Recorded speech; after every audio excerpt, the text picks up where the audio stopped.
Scholarship सरकार दे रही है, लेकिन स्कॉलरशिप बाद में आता है ना। पहले मतलब एडमिशन के लिए पहले हमें पैसा देना पड़ता है, 50-60 हज़ार लगता है, 53 हज़ार तक, मतलब बीएड, बीटीसी वगैरह करने में। तो जी। मतलब हम लोग कहाँ से दे सकते हैं?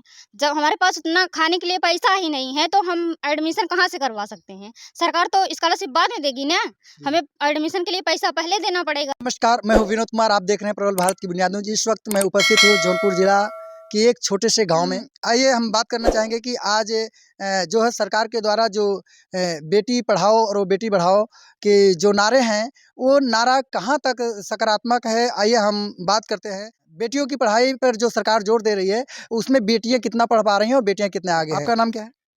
जी, कंचन। कंचन। जी, कंचन जी, अभी आप पढ़ाई कितने की है? मेरा बीएड कंप्लीट हो कंप्लीट गया। हो गया। अभी एक नारा है बेटी पढ़ाओ पर, तो आप बताइए तो क्या ये जो शिक्षा है बेटियों को पढ़ाने के लिए, तो इसमें बेटियाँ कितना एजुकेशन में आगे जा रही हैं?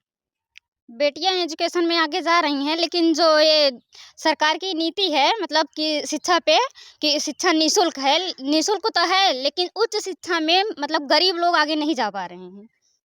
गरीब लोग आगे नहीं जा पा रहे हैं। नहीं। अब जैसे अभी तो सरकार ने स्कॉलरशिप पर शिक्षा दे दी है। आप पढ़िए और स्कॉलरशिप भी दे रही है, सरकार मदद भी करे। स्कॉलरशिप सरकार दे रही है, लेकिन स्कॉलरशिप बाद में आता है ना। पहले मतलब एडमिशन के लिए पहले हमें पैसा देना पड़ता है, 50-60 हज़ार लगता है, 53 हज़ार तक, मतलब बीएड, बीटीसी वगैरह करने में। तो जी। मतलब हम लोग कहाँ से दे सकते हैं? जब हमारे पास उतना खाने के लिए पैसा ही नहीं है, तो हम एडमिशन कहाँ से करवा सकते हैं? सरकार तो स्कॉलरशिप बाद में देगी ना, जी। हमें एडमिशन के लिए पैसा पहले देना पड़ेगा। इसलिए हमें सरकार मतलब निःशुल्क शिक्षा का प्रावधान करे, और जो स्कॉलरशिप बाद में दिया जा रहा है, एडमिशन के लिए हमें मतलब निःशुल्क। बहुत ऐसी बेटियाँ हैं जो पढ़ रही हैं और बहुत सी ऐसी बेटियाँ हैं कि जो पढ़ने के लिए तो इच्छुक हैं, लेकिन उनकी पढ़ाई पूरी नहीं हो पा रही है, आपका कहने का अर्थ है। जी। तो स्कॉलरशिप की मदद के द्वारा भी बेटियाँ नहीं पढ़ पा रही हैं। बहुत बेटियाँ पढ़कर आगे जा रहे हैं, अपने माँ-बाप का नाम रोशन कर रही हैं और लेकिन फिर भी आप कह रहे हैं शिक्षा महँगी है। तो ये शिक्षा महँगी आपको क्यों लग रही है? क्योंकि हमारे पास मतलब समस्या है, गरीब लोगों के पास उतना संसाधन नहीं है, वो आगे नहीं जा सकते हैं, इसलिए। इस शिक्षा का लाभ आज महिलाओं में हो रहा है कि नहीं हो रहा है? हो रहा है, लेकिन उच्च स्तर से नहीं हो रहा है।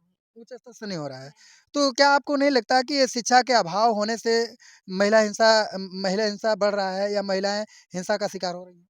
जी, हो रहा है।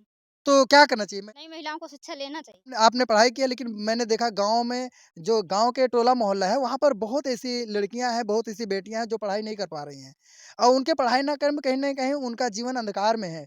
तो आप उनको क्या कहना चाहेंगे? हम सबसे पहले उनके परिवार वालों को शिक्षा पर ध्यान देना चाहिए, और बेटियों को पढ़ाने के लिए ज़रूर ध्यान देना चाहिए और आगे बढ़ाएँ उनको।